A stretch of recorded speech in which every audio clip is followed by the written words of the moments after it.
noches, estimate la audiencia. Bienvenido a nuestro programa Legalmente Hablando. Los saluda Ricardo Daniel Saciain Sosa. Hoy contamos con la presencia del doctor Enrique López Arce. Buenas noches, estimado doctor. ¿Cómo está usted? Bien, qué gusto saludarte, doctor Saciain. Qué gusto saludar a toda la audiencia. Y vamos a hablar de empleo y también de proyectos de ley. Excelente, pero antes de eso, mi querido doctor, pues yo te conozco muy bien y sé de tu trayectoria. Quiero que te presente a nuestra teleaudiencia, por favor, que nos cuentes de tu trayectoria.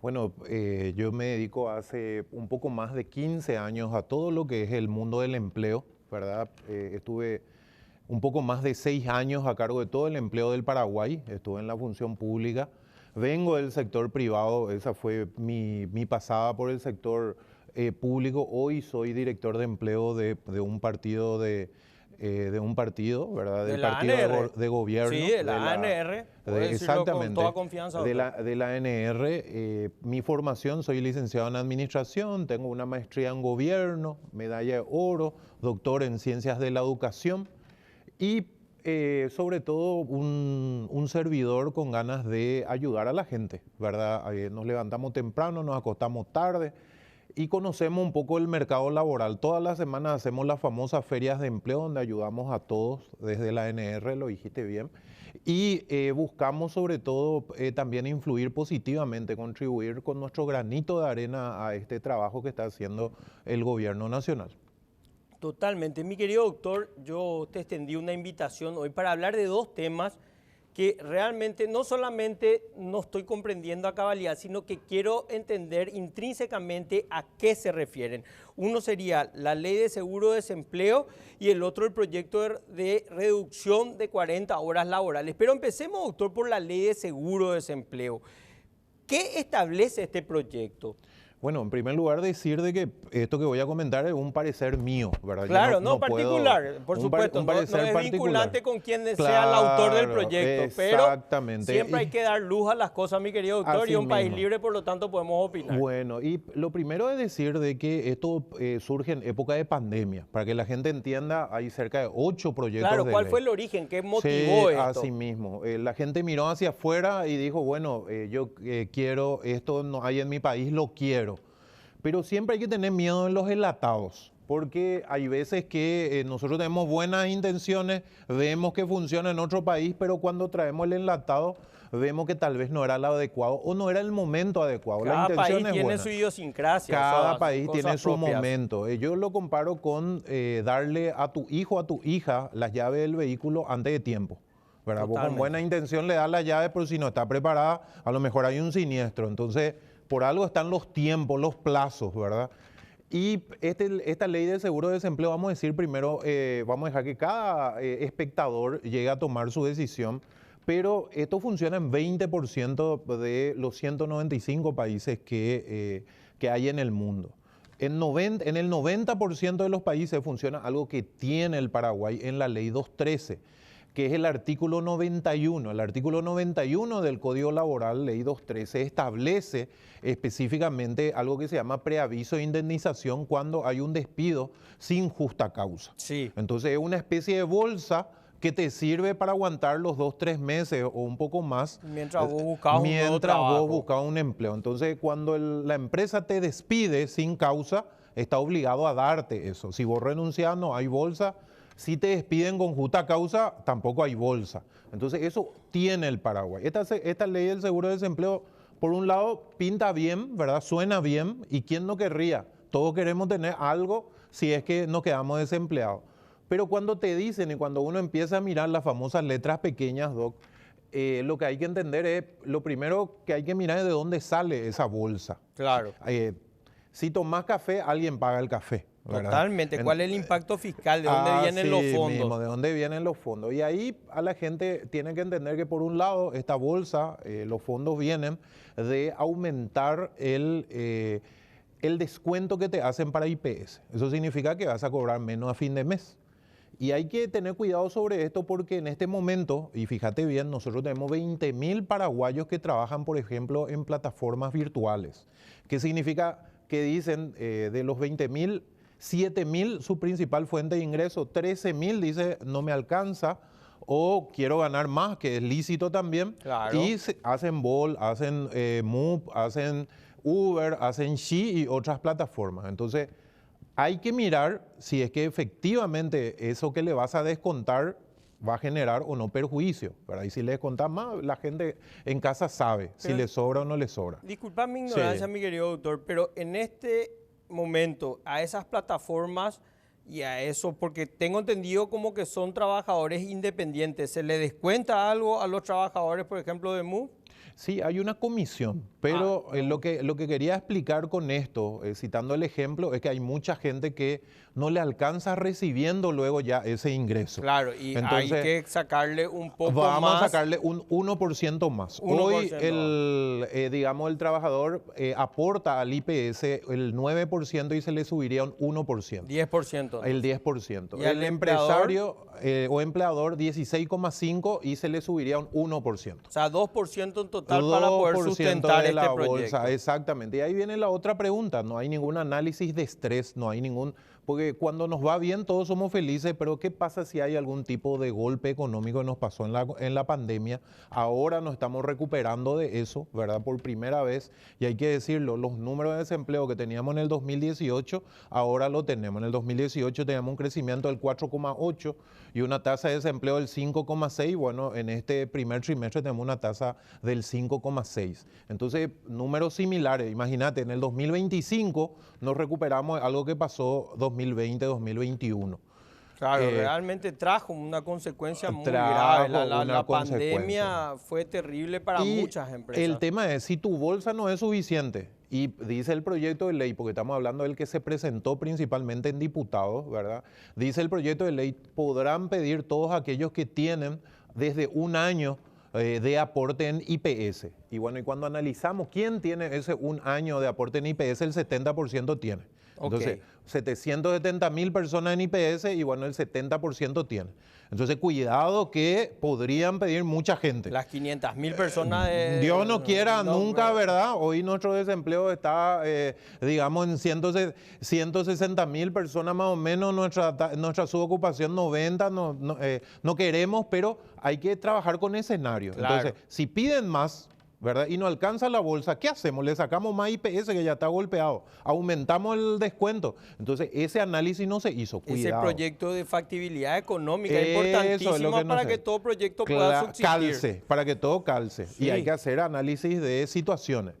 Lo segundo tiene que ver con el monto. Si bien va bajando, empieza con un 60 y termina con un 45, ¿de dónde sale ese 60%? Porque ese 60% que sale del promedio de tus 6 últimos salarios es superior a lo que paga Estados Unidos.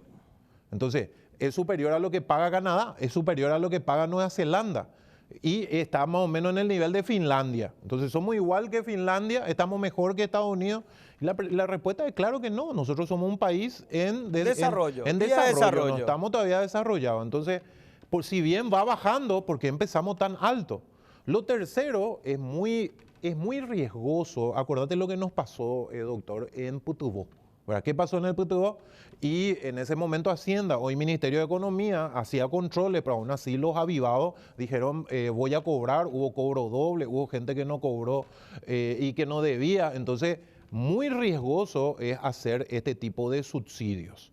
Y ocurre en algunos países donde hay este seguro de desempleo, de que de repente hay gente que dice, bueno, voy a trabajar un año, voy a vivir del seguro de desempleo 6 meses, entonces, y después vuelvo a buscar trabajo. Entonces es muy riesgoso porque genera, digamos, una falta de cultura del trabajo. O sea, la gente no va a la estabilidad laboral, ¿verdad?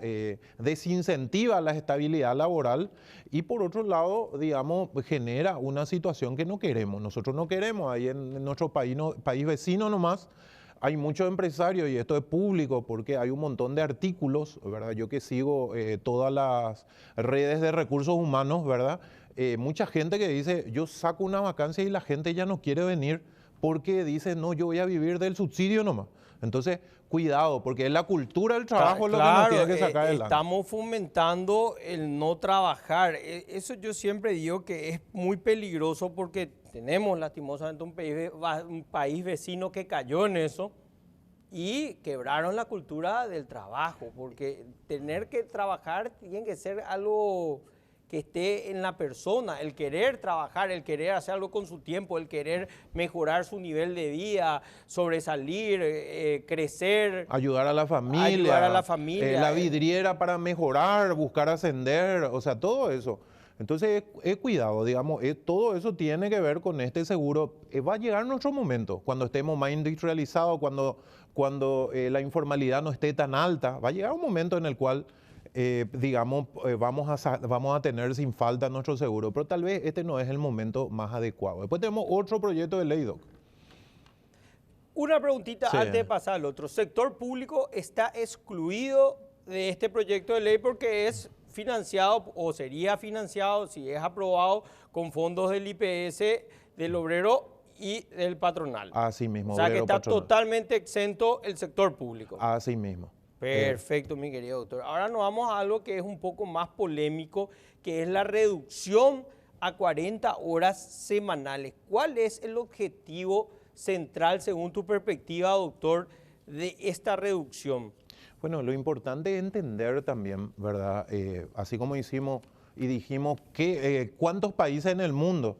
Bueno, en el mundo se está hablando de la reducción. En realidad desde 1934 y antes inclusive la OIT incentivaba el tema del trabajo digno, ¿verdad? Sí. El buscar que haya un equilibrio entre lo familiar y lo laboral, pasar más tiempo en casa, calidad de vida. ¿Quién no quiere eso? ¿Quién no quiere trabajar menos? Claro.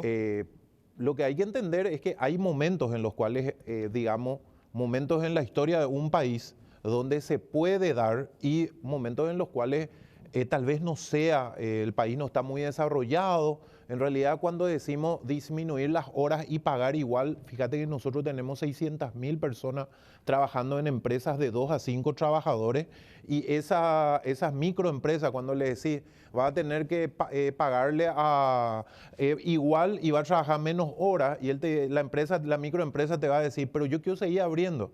Entonces, o va a tener que pagar horas extra o contratar otra persona, pero no me da el cuero, no tengo suficiente ingreso. Entonces, ahí les pones a la microempresa a que o uno se vaya a la informalidad, que tenemos una informalidad muy alta, ¿verdad? El 63%, o de lo contrario, digamos, contrate otra persona, lo que le va a hacer menos competitivo, o que cierre, en el peor escenario que cierre. Entonces, generamos o más desempleo o aumentamos la informalidad si no es el momento, lo que pusimos el ejemplo del hijo con el auto. Claro, lo que pasa ahí, estimado doctor, nosotros tuvimos el agrado de tenerlo acá, el viceministro de MIPYMES, el doctor Gustavo Jiménez, y ellos están en un programa de incentivar la transparencia de las MIPYMES, que son prácticamente más del 90% de las empresas en el Paraguay, de poder formalizarse con muchísimos beneficios, algo espectacular, magistral su charla, de por qué debería formalizar, pero esto sería como un retroceso, o incluso porque la mayoría de las MIPYMES están tratando de sobrevivir, están luchando, muchos son autoempleos con familiares directos, o sea, marido, esposa, hijos directamente. Entonces una ley como esta, no sé dónde calza en un proyecto de gobierno, en una política de Estado que está buscando incentivar a las MIPYMES, transparentarse con muchos incentivos realmente, desde pagos menores a instituciones públicas. O sea, es medio contraproducente y sobre todo basándose en que, o sea, ¿qué país internacional tuvo una experiencia formidable o buenísimo con esto? Bueno, a nivel mundial, sí, digamos, se está hablando, vos tenés, por ejemplo, Grecia bajó a 40 horas y ahora volvió a subir, porque Grecia es un país turístico. Una experiencia mala. Sí, porque dice, un país turístico y bueno, nosotros vamos a aumentar el salario mínimo, pero queremos que la gente trabaje más porque tenemos mucho turismo, ¿verdad? Mira, claro.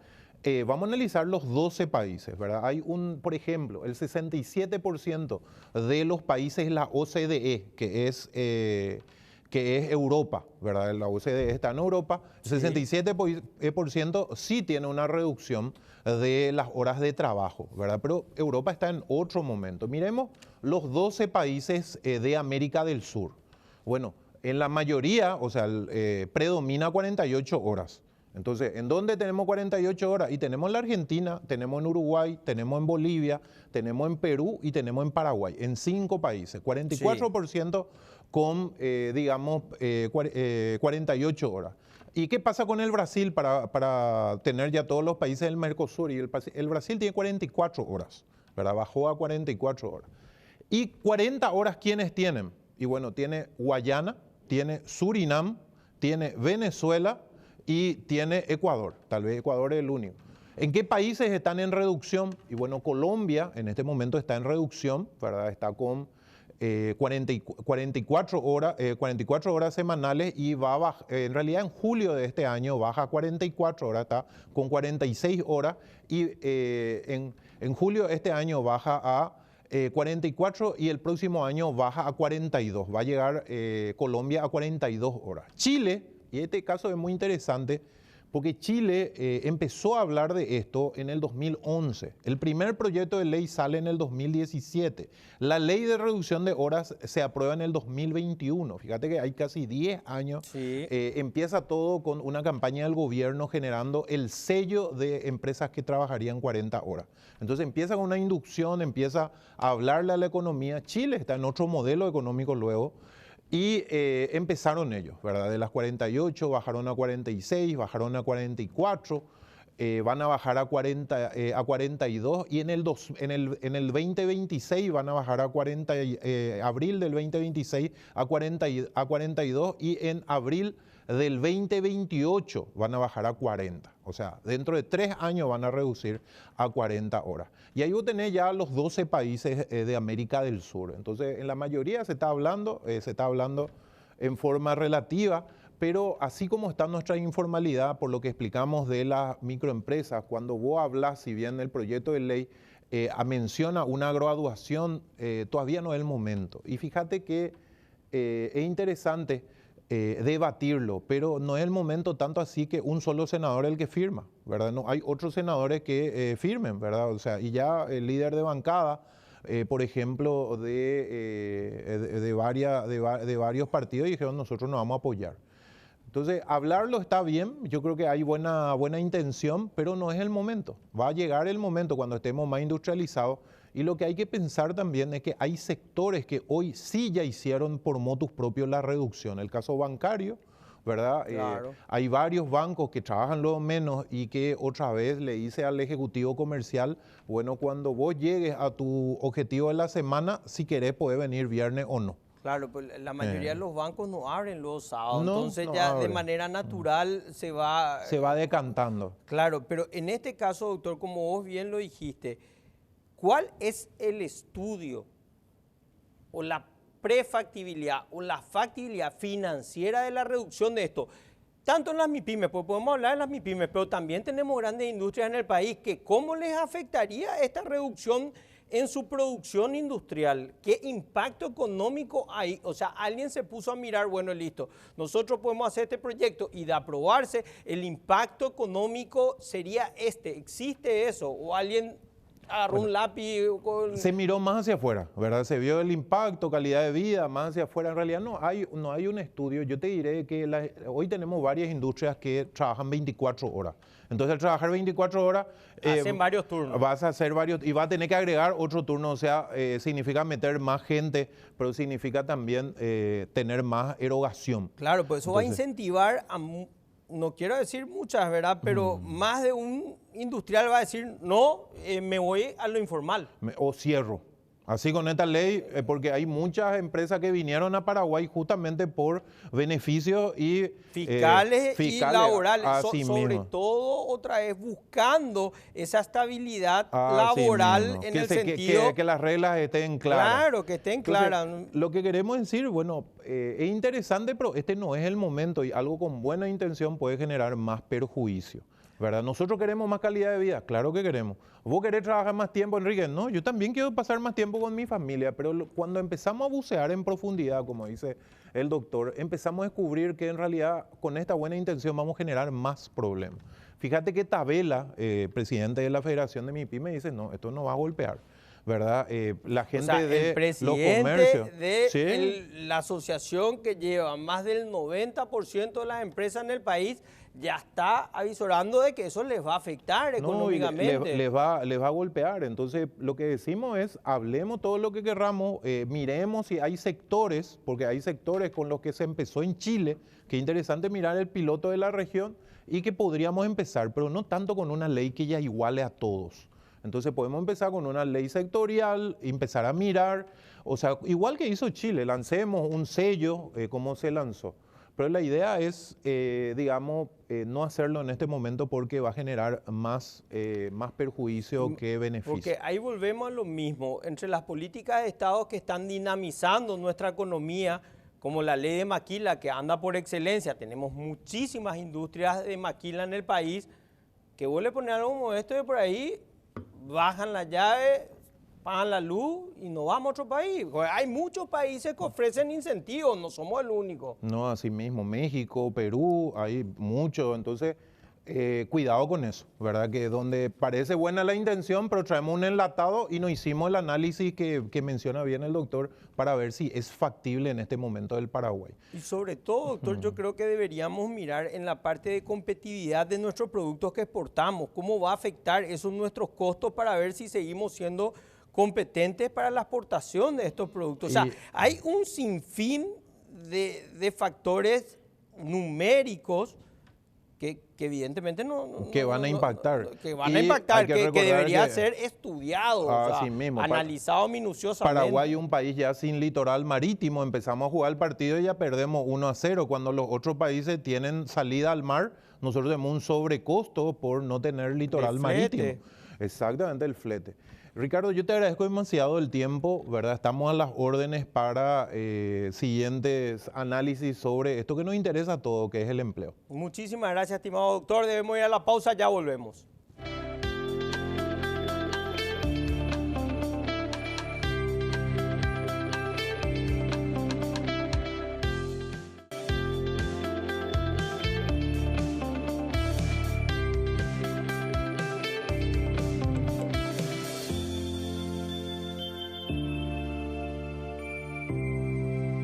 Seguimos nuestro programa Legalmente Hablando. Ahora estaremos hablando de los ciberataques y seguridad informática en el Paraguay. Hemos invitado al doctor Estefan Bisocolam, asesor jurídico de Crecer, Cámara de Empresas Crediticias también y experto en protección de datos de ciberseguridad. Pero mi querido doctor, te vamos a pedir que te presentes vos mismo, por favor, a nuestra audiencia. Buenas noches, doctor Sacián. Buenas noches a la audiencia. Soy abogado, estoy en el sector privado asesorando a numerosas entidades financieras y entidades de crédito hace 18 o 20 años. Hace unos años comencé una formación en materia de protección de datos personales y privacidad.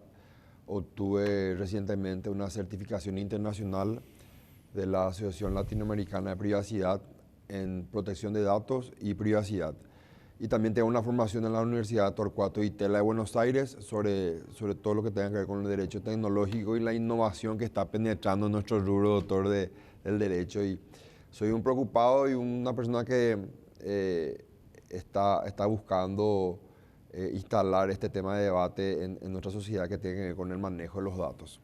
Doctor, esa certificación que vos decís, disculpame la curiosidad, ¿es como una certificación internacional? ¿Es como una habilitación internacional? Te explico, la Asociación Latinoamericana de Privacidad en conjunto con la Asociación Europea de Privacidad, la LAP y la APEP, son dos organismos que otorgan certificaciones a profesionales tanto del derecho o inclusive también de otro sector sobre formación en el manejo de protección de datos personales. Es una certificación que tiene una duración de casi un año.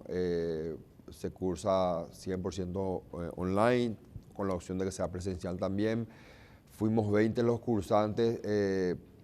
Tengo el honor de ser el primer abogado paraguayo que obtiene esta certificación de la Asociación Latinoamericana de Privacidad. Y te doy una anécdota y te explico por qué tomé esa decisión. Hace 3 años me invitan. Yo soy asesor jurídico de VIXA, que es un buró de información comercial que maneja, es una base de datos y que uno de los principales burós de información comercial en nuestro país. Hace 3 años se hace una audiencia pública en el Congreso Nacional donde inicia y se comienza a tratar un borrador, un proyecto de ley de protección de datos.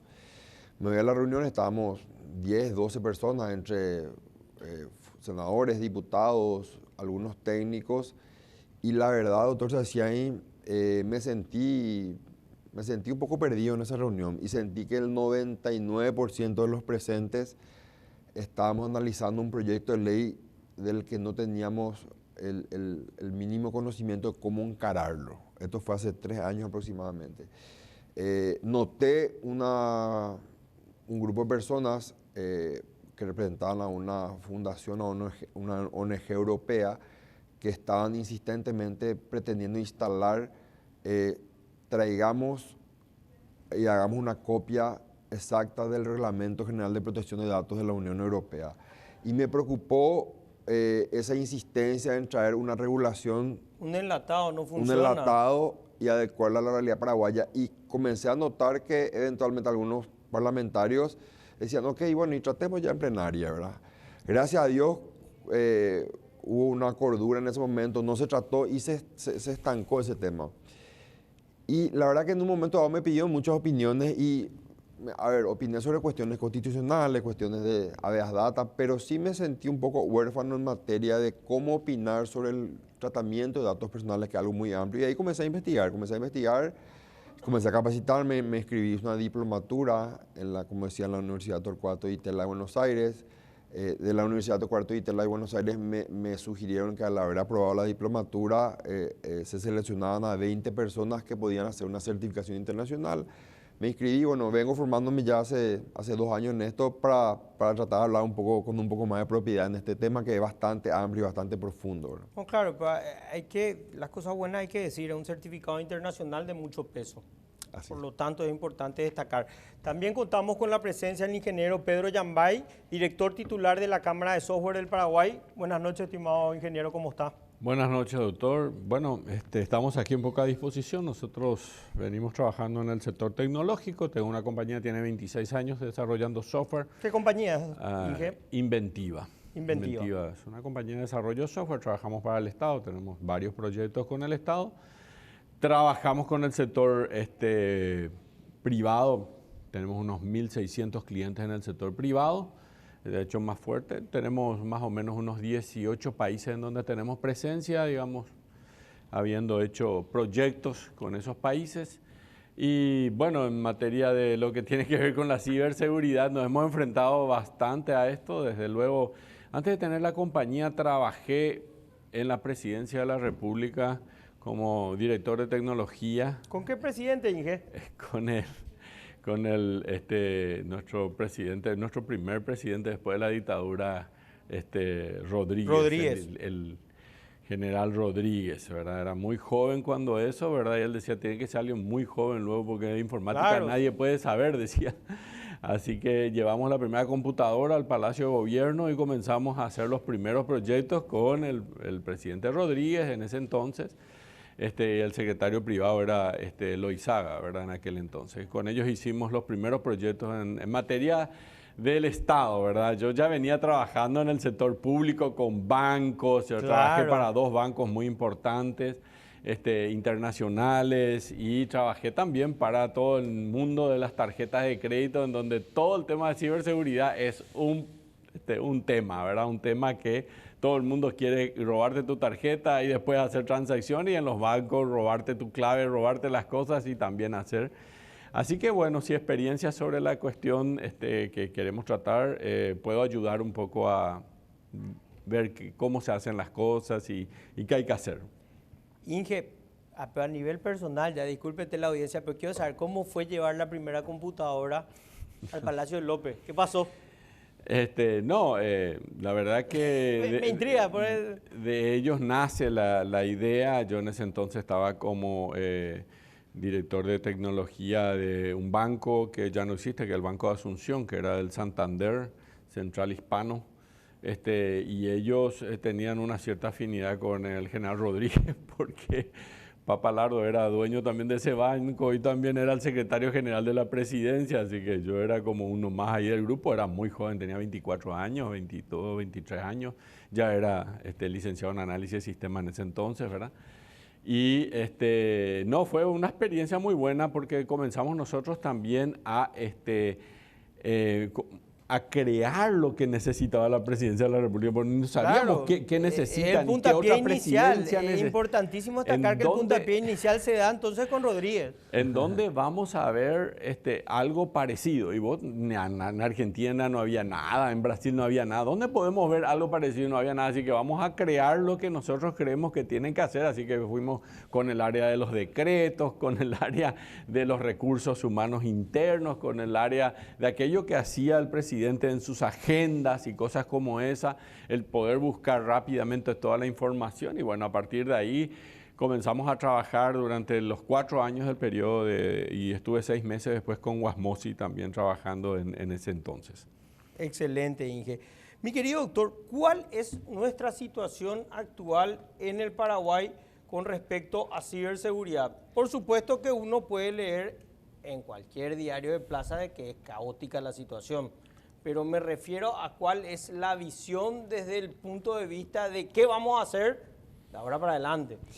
Me gustaría darle unos datos primero a la teleaudiencia. Paraguay es, si mal no recuerdo, con Bolivia, uno de los países más atrasados y que nunca inició el debate en realidad de cómo legislar y cómo regular el tratamiento de datos personales. O sea, es un punto de partida importante y yo celebro que en este momento comience ese debate en distintos sectores de la sociedad.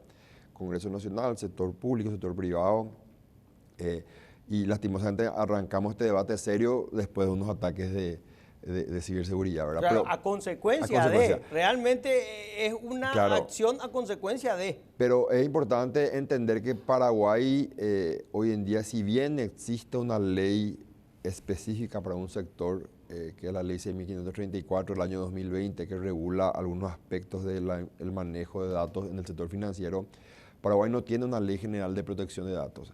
Y soy un convencido de que celebro que estemos debatiendo, pero me preocupa que, como siempre pasa en nuestro Congreso Nacional, estemos enfocados en, bueno, ¿cuál es la ley que vamos a...? El enlatado, alguien que trae el proyecto de ley y nos está debatiendo, doctor Saciani, cuestiones fundamentales de arranque. Lo primero, ¿cuál va a ser el modelo regulatorio que va a tener la República del Paraguay? Totalmente. Y en materia de estándares internacionales existen 3 modelos regulatorios. El modelo regulatorio centralizado, el sectorial y el híbrido. ¿Cuál va a ser el modelo que va a adoptar Paraguay? Les paso un dato. En la Unión Europea, para los europeos, la información, el dato, el tratamiento de datos personales de una persona es un derecho fundamental, es un derecho natural fundamental que protege la dignidad humana. En la legislación americana, el tratamiento de datos personales no es un derecho fundamental, es un derecho del consumidor. Es decir, los americanos buscan proteger los derechos del consumidor. El consumidor tiene que decir, ok, yo voy a brindar y autorizar que vos trates mis datos. Los europeos tienen otra concepción. En Brasil hay un modelo híbrido, en Perú hay un modelo híbrido. Entonces, primero Paraguay tiene que decidir, vamos a irnos por la cuestión regulatoria, teniendo en cuenta los estándares internacionales de la Unión Europea, modelo americano, modelo híbrido. Ese es el debate que debe darse en el Congreso Nacional hoy en día, porque de lo contrario va a pasar que vamos a aprobar, vamos a sancionar un proyecto de ley que va a ser inaplicable a nuestra regulación, a nuestra realidad paraguaya. Paraguay en este momento está siendo un foco y un objeto de muchos capitales extranjeros que quieren venir a invertir a Paraguay. Nuestro presidente y todo este gobierno está instalando en el mundo de Paraguay el lugar donde uno tiene que venir a invertir. Entonces yo digo lo siguiente, acuérdate que los inversores, cuando comiencen a observar que existen regulaciones en materia de protección de datos personales que restrinjan la inversión, que tengan una rigidez regulatoria excesiva, corren. O sea, no van a desembarcar en el país. Cuando ven que no existe regulación, ni siquiera lo analizan. Entonces tenemos que comenzar a analizar esos puntos de vista, porque si desde el punto de vista de captar inversionistas, vamos a venderle al Paraguay como un país donde tienen que venir los inversionistas, pero nuestro Congreso Nacional sancionó la ley que le va a hacer correr a los inversionistas porque es una ley excesivamente rigurosa para que el capital extranjero que quiera invertir, entonces no tenemos un norte común. Creo que ese tiene que ser el debate que tiene que primar hoy en día en el Congreso Nacional y en las altas esferas de gobierno. Excelente. Inge, a tu criterio, ¿cuál de estos 3 modelos regulatorios deberíamos adoptar? Pero primero debemos ir a la pausa, ya volvemos.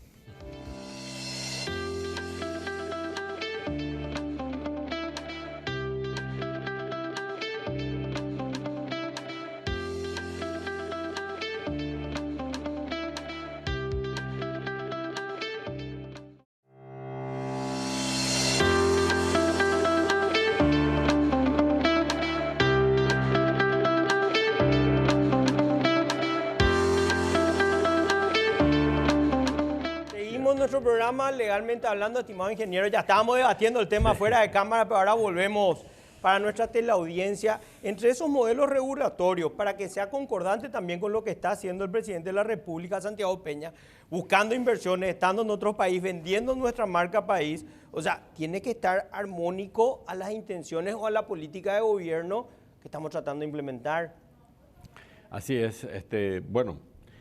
Digamos que el mejor modelo lo tenemos que estudiar probablemente un buen tiempo para saber exactamente cuál es el que mejor cuadra para nuestro país y cuál es realmente el que nos va a dar mejores oportunidades a nivel nacional e internacional, ¿verdad? O sea, eso yo creo que podemos dejar.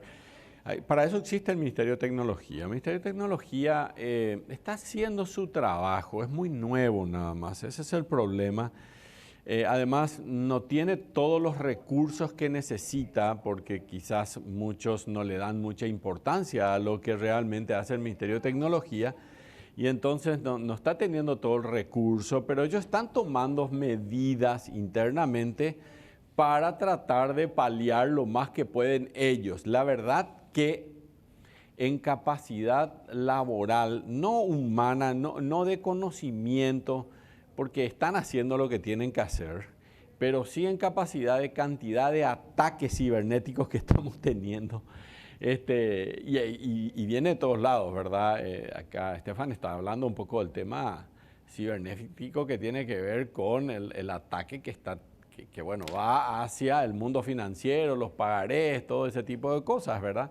Que entre paréntesis se está viendo una ley del pagaré electrónico también, ¿verdad? Sí. Que, pues, bueno, con la firma digital, pagaré electrónico que tenga que tener valor, igual que un pagaré impreso, etcétera, etcétera. Bueno, esto en el mundo ya hay, entonces estamos yendo por los caminos que tenemos que hacer, ruta hacia ahí, ¿verdad? Pero en lo que te iba a decir es que por el otro lado hay el hackeo que se está dando.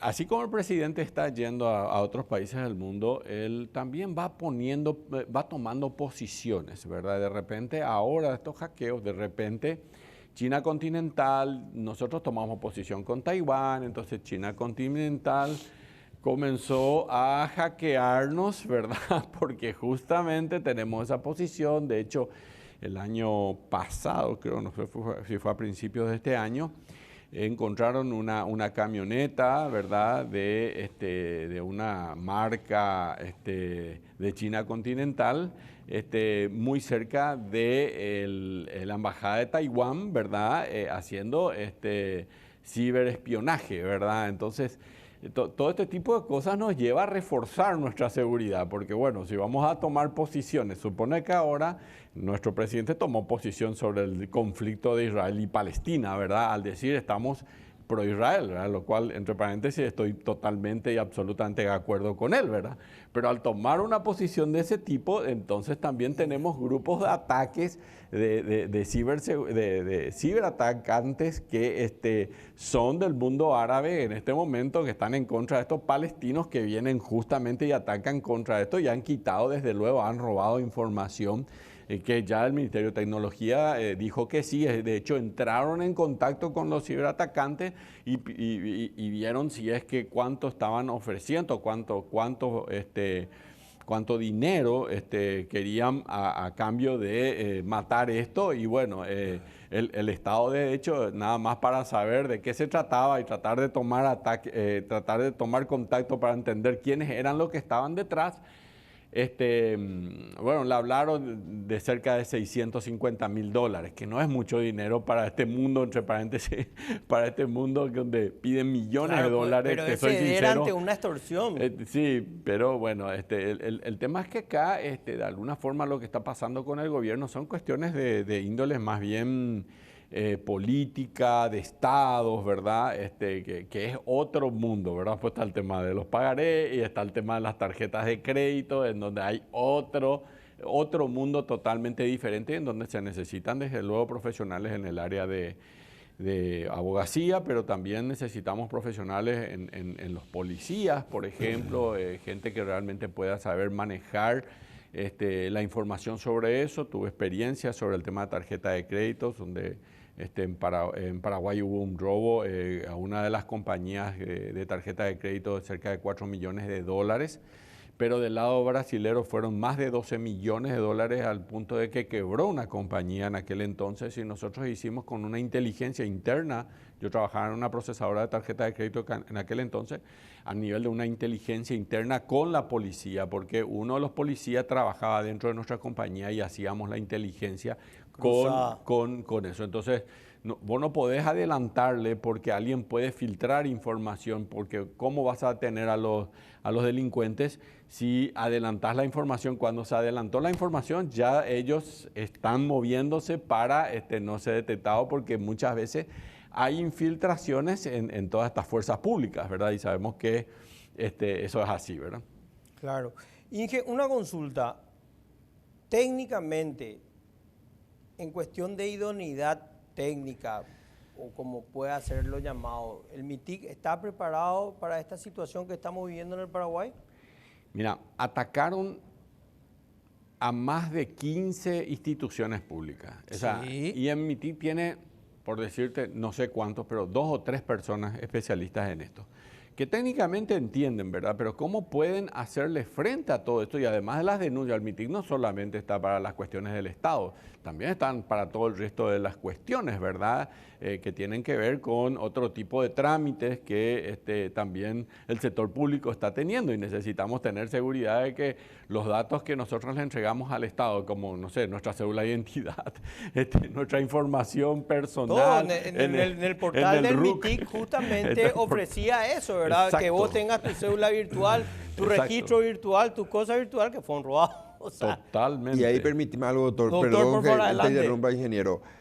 Si Paraguay hubiera tenido, hago un poco de énfasis sobre la importancia del modelo regulatorio, si Paraguay hubiera tenido un modelo regulatorio centralizado, el MITIC no podría tener participación en este momento en la solución de este conflicto, porque el modelo centralizado te obliga a que tengas una autoridad reguladora independiente y autónoma. Es decir, otro ente competente para poder porque lidiar con no este tipo de podría ser el problemas. MITIC juez y parte, porque recordemos que la información filtrada, el ataque ciberseguridad fueron Fue a entes ellos. públicos, y el MITIC es un ente público, Sí. dependiendo de un mismo órgano jerárquico. Entonces no podría ser juez y parte si vos optás por un modelo centralizado. Entonces tendría que ser una autoridad totalmente independiente. Por eso es tan importante definir primero cuál va a ser el régimen regulatorio, el modelo regulatorio que Paraguay va a adoptar, ¿verdad? Bueno, es importantísimo que el gobierno central o de presidencia, por así decirlo, baje línea de una mesa interinstitucional con técnicos, ¿verdad?, de todos los sectores, y decir, bueno, este modelo regulatorio es lo que vamos a tratar nosotros de proponer, y que, bueno, vaya al Congreso y tratemos de hacerlo aprobar, porque veo que el origen del problema, o sea, de una posible solución radica ahí. Y ojo con los enlatados. Yo soy un fan de ratificar esto funcionan los permanentemente, enlatados. ¿verdad? Nosotros tenemos nuestra propia Para idiosincrasia como país, no... Para nada, y te digo, yo soy parte de más de 19 proyectos ya con el Estado, en donde se han propuesto enlatados también que cuestan una fortuna, pero que no funcionan realmente, ¿verdad? Yo trabajé en el proyecto de trazabilidad ganadera, que hoy hace que más de $2.000 millones se exporten en carne, ¿verdad? Y que además digamos, le ofrecimos a Bolivia y a Ecuador y la asociación, digamos, ganadera para Latinoamérica dijo que es la mejor versión, imagínate, y no había nadie que sabía sobre el tema, solamente que comenzamos viendo los manuales que había en la cuota Hilton y cosas como esas, y a partir de eso armamos el sistema, finalmente hicimos algo bueno. A lo que quiero decir, eso de los enlatados, no funcionan finalmente los enlatados de otros lados que vienen y te ofrecen como si fuera lo mejor, terminan siendo realmente un fiasco para el país y para los costos que eso significa, porque finalmente no se utilizan, y de ese tipo de enlatados hay archivados en el gobierno un montón. De hecho, fui parte de un proyecto, al menos no fui parte, pero sí fui, digamos eso, que tuvo que ver con el sistema informático de administración de los recursos del Estado. Sistema informático de administración de los recursos del Estado. Fue contratada una empresa venezolana, que es de izquierda, los recursos de nuestro Estado iban a quitar ellos, y con una empresa mexicana que hoy también está en la izquierda. Estamos hablando de gobiernos que hoy hasta hoy creemos que seguimos siendo un gobierno de derecha y que creemos que tiene que configurar, queremos que continúe por allí. Contrataron hace más o menos unos 13, 14 años atrás eso, y ¿qué terminaron haciendo? No nos entregaron nada, y finalmente ahora un equipo de profesionales paraguayos está comenzando a hacer que eso funcione, por ejemplo, ¿verdad?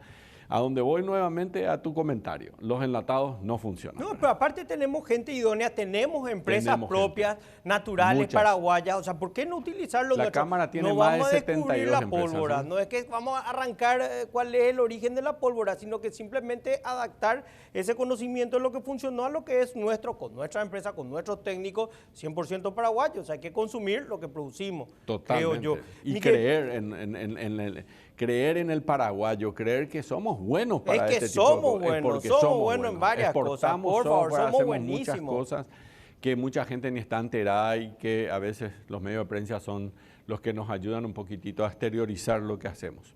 Perfecto. Mi querido doctor, necesito que, pues se nos va el programa, que demos un mensaje del puntapié inicial para poder solucionar esta situación de ciberataques que tenemos a nivel privado y público. O sea, un mensaje para nuestros gobernantes. Lo primero que diría es crear lo que dijiste, una mesa interinstitucional, convocar a sectores privados y sector público, porque una realidad que... Es a ambos. ambos. Ambos son víctimas de esto. Lo primero, ¿verdad? Convocar los buros de crédito, que son los 4 buros de créditos principales en Paraguay que están manejando información de los paraguayos.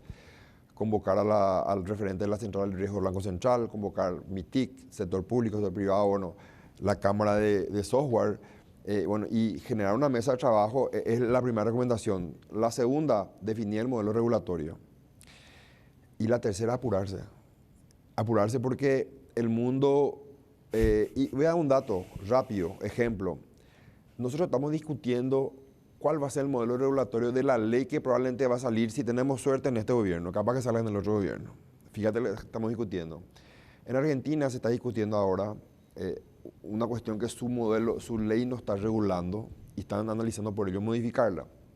Hace semanas o hace meses, en acceso a un portal web, ustedes saben lo que es el CAPTCHA, cuando te dice, diga cuántos semáforos ve en la imagen, y uno va completando eso y va avanzando. En un CAPTCHA, a través de una plataforma de inteligencia artificial, ese CAPTCHA logró engañar al iris humano. Es decir, el que estaba frente a la computadora veía 3 semáforos y había 4 semáforos, y él marcó 3. Pero en realidad había 4. Esa herramienta de inteligencia artificial logró engañar al iris humano. Esa cuestión no está regulada en la legislación argentina. ¿Qué hacemos porque un incidente de seguridad? Fíjense lo que están debatiendo allá, y nosotros estamos en el puntapié inicial del modelo regulatorio que deberíamos analizar.